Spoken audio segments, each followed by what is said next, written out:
Okay. Today we will start a viscera which belongs to abdomen, that is spleen.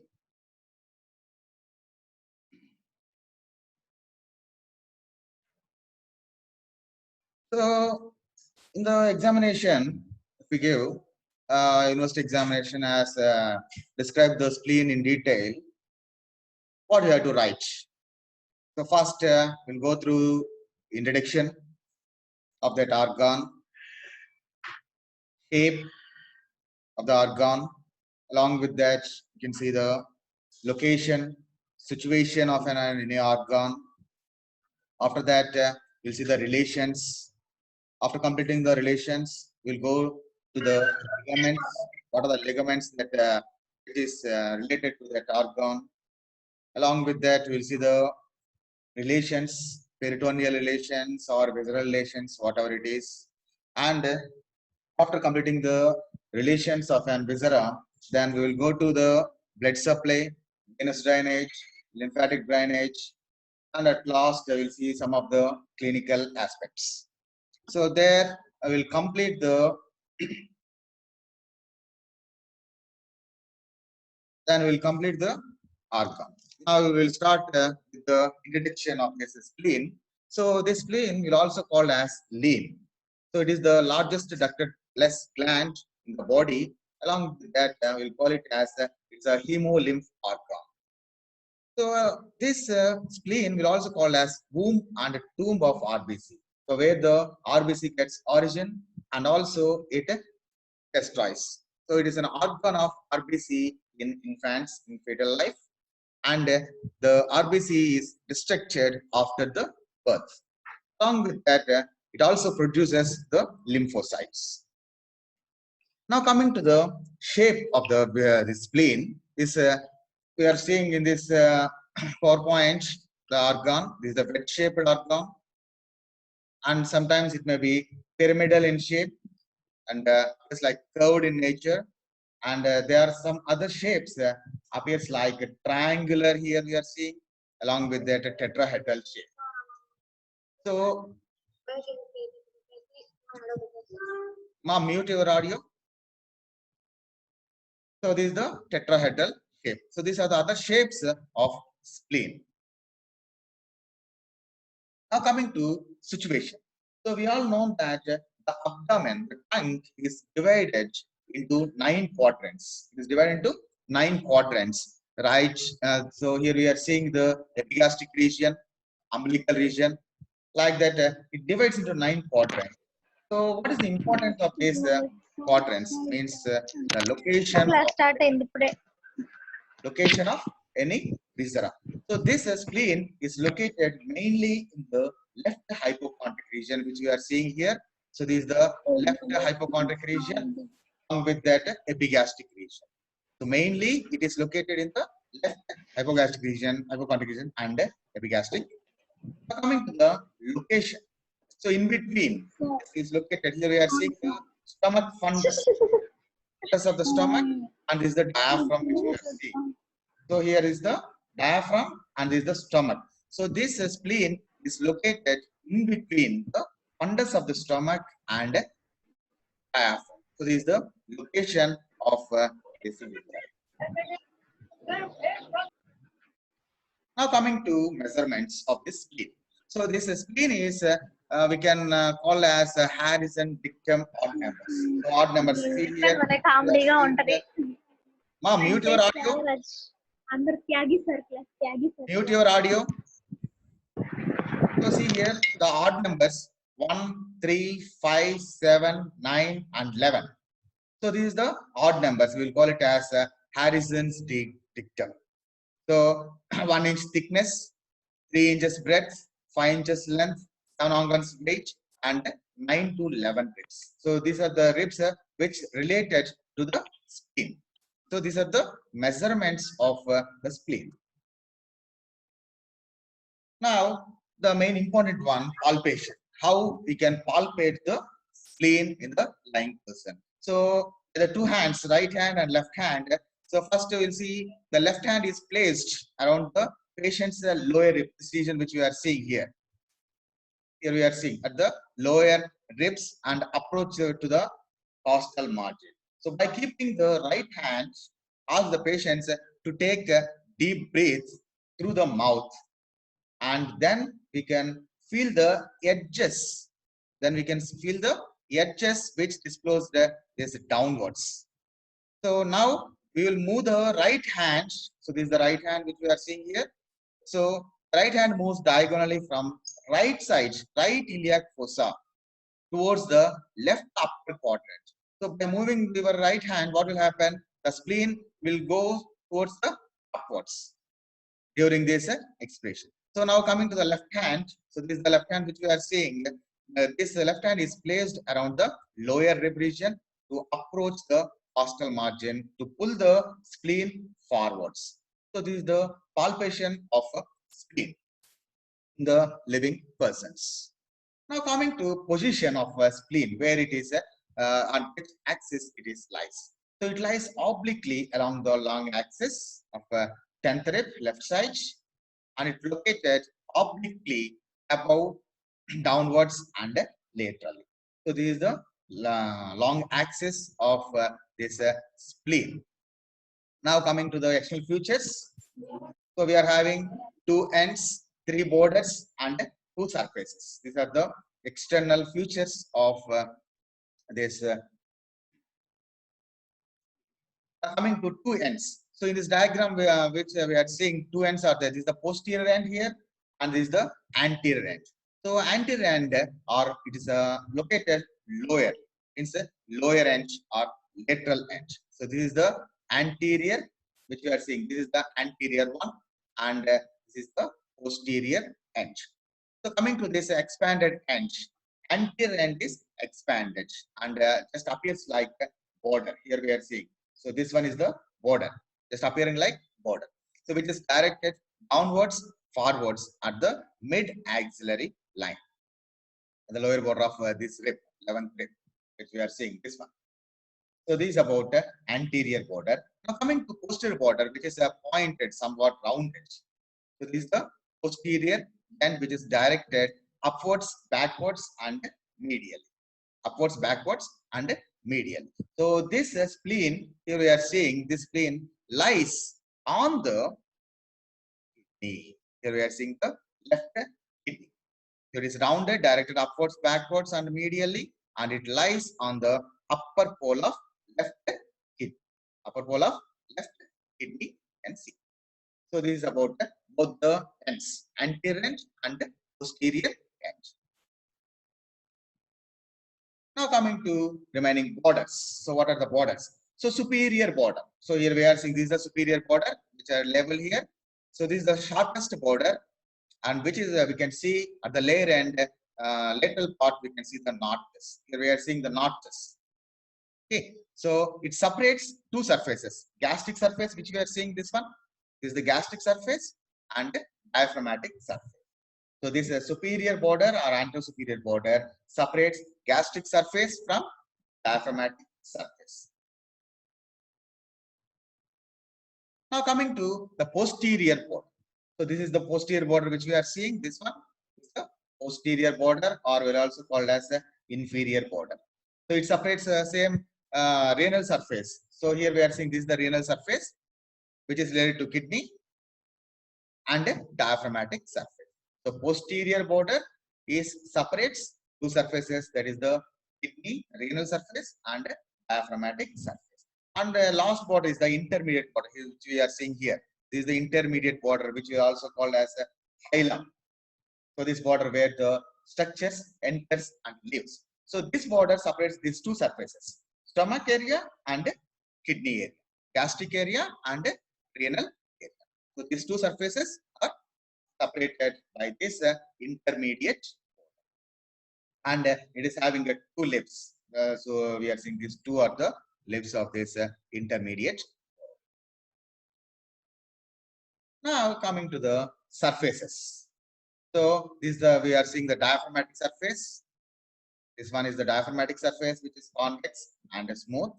and this is the visceral surface which we are seeing here. So which is appears like concave. So now here we are seeing the concavity of this spleen. So this is the visceral surface and appears like irregular.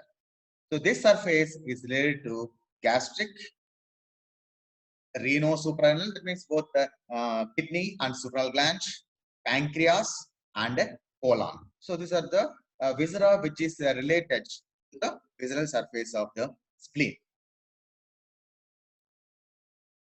Now coming to the relations. So here relations we can divide into two headings. That is the peritoneal relations and visceral relations. Peritoneal relations means peritoneum covering. So it covers all the aspects of this spleen or the greater sac except the hilum and intermediate border where we cannot we can cover this peritoneum and peritoneal folds which are ligaments of the spleen. So these are the ligaments: gastrosplenic ligament, lienorenal ligament, phrenicolenal ligament, phrenicocolic ligament. So these are four ligaments. Gastrosplenic means from the stomach to spleen. Lienorenal means from the spleen to kidney. Phrenicolenal means from spleen to diaphragm, and phrenicocholic from diaphragm to colon. So we'll get a small doubt. So here we are seeing the phrenicocholic ligaments. We are not, it gets attached to the spleen. Now why it lies in the related to this spleen? So this supports the phrenicocholic ligament. We'll see one by one ligaments. So here in this diagram, we are seeing the gastrosplenic ligament from stomach to the spleen, which consisting of two layers. So anterior layer of this gastrosplenic ligament, which forms from the greater sac, like the same way posterior layer formed by the lesser sac. And extension of this ligament, it extends from the greater curvature. This is the greater curvature which we are seeing. This is the greater curvature of the stomach from here to the spleen.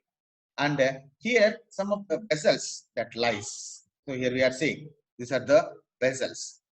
So left gastroepiploic vessels, both artery and vein, along with that short gastric vessels, both artery and vein, which we can see in the two layers of the gastrosplenic ligament. That is the first ligament. Next ligament is lienorenal, means from the kidney to spleen. Here we are seeing lienorenal ligament, which is a double fold of peritoneum, which extends from the spleen to, so here we are seeing from the spleen to anterior wall of this kidney, left kidney. Here we are seeing. So this is the lienorenal ligament. So here we can see the tail of the pancreas. So here we are seeing this is the tail of the pancreas. This one is related to this ligament. Along with that, we can see the splenic vessels. Here, red and blue, we are seeing red and blue. So these are the splenic vessels, and this is the tail of the pancreas, which is a content of this lienorenal ligament, which is a double fold. Now coming to next ligament, phrenicolenal ligament. This is the phrenicolenal ligament. Phrenicolenal. So phrenic means we all know diaphragm, okay, and spleen. In between the diaphragm and spleen, we can see this ligament. So this ligament is the upward continuation, which we are seeing this one. Upward continuation of lienorenal ligament. Okay. So coming to the extension from where to where it is extended. It is extended from apex of the spleen, which we are in this apex of the spleen to the diaphragm. It suspends the spleen from above downwards. Suspends the spleen from above downwards. So this is the other support from the diaphragm to spleen. And the other ligament is there. It supports at the lower part. Cholic ligament. Lienocholic ligament, which we had already seen. Now we are seeing about this phrenicocholic ligament. So here we are seeing this is the phrenicocholic ligament. This one is the phrenicocholic ligament, which gives a support to the spleen for the downward displacement of spleen. So it is associated ligament which extends from the diaphragm, lower part of the diaphragm. Here we can see below and lateral aspect of the spleen, which gets attached to this flexure, left colic flexure. You can see two flexures in the colon, the ascending colon and transverse colon. One is there. From the transverse colon and descending colon, the colic flexure is there. So left colic flexure, and it supports the spleen from below. So this ligament, we will call it as suspensory ligament of spleen. Suspensory ligament of spleen. This is about the ligaments. Another ligament is there, splenocholic ligament. Here we are seeing this one is the splenocholic ligament, same, which extends from the spleen to the colon. This one, this is the ligament. So now coming to the extension of this splenocholic ligament. So this is the ligament which extends from the spleen to left colic flexure. Left colic flexure. This is the splenocholic ligament. This is about the peritoneal relations, coverings of the peritoneum. Now we'll go to the visceral relations. We've already seen diaphragm is related, stomach is related, kidney is related, pancreas is related, and colon is related. So now we will see the impressions of the spleen. So first we will see the gastric impression. So this one is the gastric impression which we are seeing. So this is the gastric impression, which is concave area for the fundus of this stomach. So this gastric surface separates, which lies in between the superior border. This one is the superior border which we are seeing. Between the superior border and intermediate border. This is the intermediate border which we are seeing. So superior border and intermediate border. In between these two, you can see the gastric area or gastric surface. Next, coming to the renal impression for kidney. Renal impression for kidney. Here we are seeing this surface. This one is the renal surface. So slightly concave area below this intermediate border which we are seeing is the hilum or intermediate border. It lodges the left kidney and somewhat the upper part of this suprarenal gland, left side. So this is about renal impressions. Now coming to colic impression for colon. Impression for colon. So it is for flexure. So here we are seeing the lower part, this one. Colic flexure. A splenic flexure of the colon, which is related to the colon, this one. So it forms the splenic flexure of the colon. It occupies a triangular area. See here, this appears like a triangular. It appears like triangular area. So it occupies a triangular area in front and the lateral end of the spleen. So this is related to colon. And next coming to pancreas. So this one is the pancreatic area. This area. Area between the hilum and colic flexure. In between these two is the hilum and colic flexure. In between two, you can see the pancreatic area. So this one is the pancreatic area between the hilum of the spleen and a colic area. So here, which is related to tail of the pancreas. Related to tail of the pancreas. Now coming to angles, clinical angle. So here we are seeing the two angles are there. So this one, the anterior basal angle, and this one posterior basal angle. So this is the anterior one and this is the posterior basal. So anterior angle, first one, anterior basal or clinical angle. So angle between this border which we are seeing, this is the superior border which we are seeing here. So this is the superior border and a lateral edge. In between these two, you can see one angle. So where does this angle is located? It is situated at the 9th intercostal space behind the mid-axillary line. So this angle is felt when the splenomegaly, spleen enlarges and becomes palpable below the costal margin, left costal. So this is the actual size of the spleen. When the spleen is enlarged, that will be called as a splenomegaly. So at that time, we can palpate the spleen. Now coming to posterior basal angle. So this is the posterior basal angle between the inferior border and the lateral end. In between these two, you can see this posterior basal. These are the angles. Now we'll go to the blood supply. So here we are seeing. So this is spleen. We all know the spleen is supplied by splenic artery, which is a branch from celiac. The branch from celiac trunk. Here we are seeing this is the splenic artery. So this one is the splenic artery from the splenic celiac trunk. Here we are seeing. So this one. So the spleen is supplied by splenic artery, which is a branch of celiac trunk. So this we already seen the ligaments, lienorenal ligaments, two layers of lienorenal ligament which encloses the splenic vessels. So in this diagram which we are seeing red color, blue color here. So this is the splenic vessels. So it passes through the lienorenal ligament to reach the hilum of spleen. So after entering or before sometimes each artery, splenic artery divides into 5 branches. It divides into 5 branches like this. Divides into 5 branches. So blood supply of the spleen is supplied by splenic artery, which is a branch from the celiac trunk. So this artery passes through the lienorenal ligaments. Passes through the lienorenal ligaments and extends up to the hilum of the spleen, where it divides into 5 or more branches. So within the spleen, this splenic artery divides into straight arteries. Divides into straight arteries. These straight arteries we'll call it as a peninsular artery. So this one is the splenic artery. So this is the peninsular arteries. So this is the peninsular arteries. So peninsular arteries, this further divides, continues as ellipsoidal arteries, and now coming to the arterial capillaries.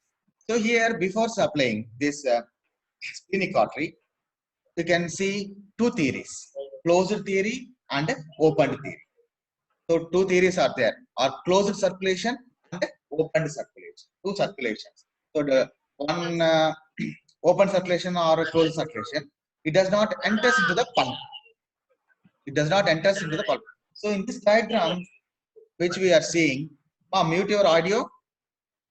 So here we are seeing. So see here, peninsular artery and ellipsoidal artery are there. It directly joins with the sinusoids or capillaries. So see here in this lower circle, it is opened. So this we will call it as open circulation, and this we will call it as closed circulation. I will show the animation also of this both the circulations, open theory and closed theory, one by one. So this is the supply. Splenic artery. Here we are seeing a small flow chart. Splenic artery that divides joins with this trabecular arterioles, from their central arterioles or arteries, from their arterioles of the red pulp that divides into this ellipsoidal arterioles, from there to capillary. So this is the normal one. Up to here, same. Here it divides, changes. Closed circulation, this one. Closed circulation means directly it goes to the pulp veins. In open circulation, it goes into the cords, splenic cords or pulp cords. So splenic artery, trabecular artery, central arterioles, red pulp arterioles, ellipsoidal arterioles, next capillaries. In the open circulation, it goes to the pulp cords. From there to the sinuses of veins, splenic veins. From there to pulp vein, and then it forms the large vein, trabecular vein, and drains into splenic vein. In closed circulation, it directly goes. It does not enter into the cords, pulp cords. It directly goes to the pulp veins, then to the large veins and trabecular veins, from there to the splenic. So this is the arterial supply, circulation, splenic circulation, both the open theory and closed. Now see the closed theory, which I had bold circle is there. So this is the closed. So blood passes through the venules, through the sinusoids, So capillaries are continuous with the sinusoids, lies in the red pulp, and this joins with the veins. This joins with the veins to form veins.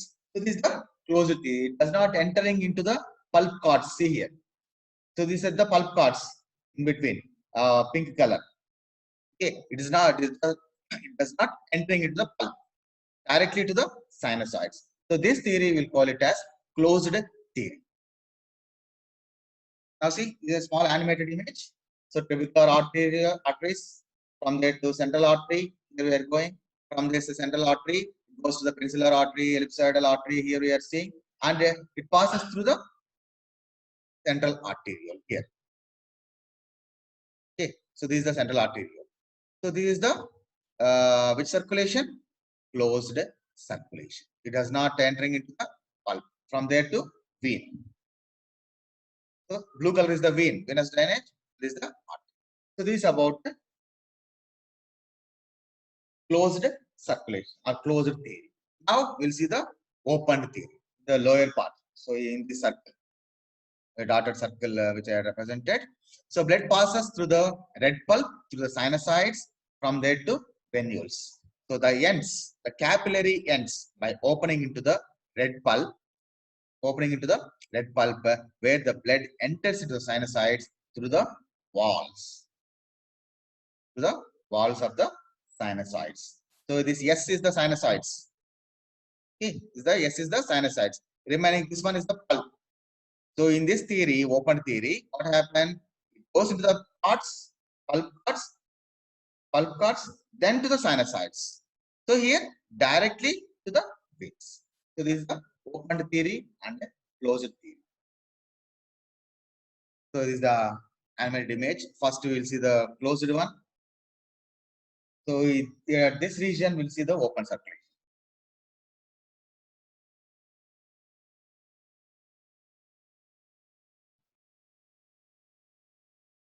So now also this animated image is showing the closed circulation.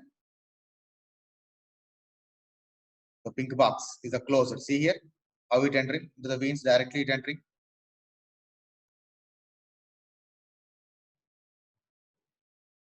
Now it will start. See here, a red color line is going.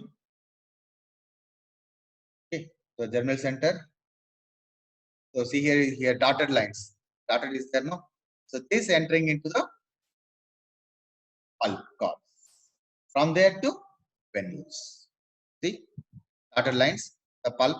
Here it is not entering into the pulp, directly to the veins. So this is about the closed circulation and opened circulation.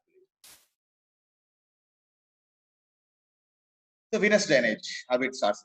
Up to now we have seen the circulation from arteries to veins. So venous drainage, so it starts from the venules, and passes along the trabecular veins. These trabecular veins,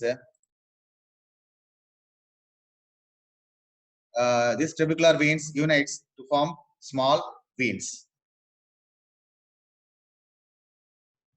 These trabecular veins unites to form small veins. These unites at the hilum to form splenic vein, and splenic vein ends by uniting with the superior mesenteric vein to form portal vein. Portal vein formation that we will see in the further classes, and that tributaries of splenic vein. So this is the diagram which I had drawn here. Splenic vein branch tributaries. Short gastric vein. Here we are seeing this is the short gastric vein. Left gastroepiploic vein. So this one, left gastroepiploic vein. This one, pancreatic, inferior mesenteric. All are the tributaries of this spleen. Splenic vein. So this is the splenic circulation, same which I had seen in the flow chart. Splenic artery, from there to trabecular arteries, from there central artery or arteriole, from there to peninsular arteriole, from there to ellipsoid, from the cords of the pulp, splenic sinuses, splenic vein, pulp veins, trabecular vein, splenic vein.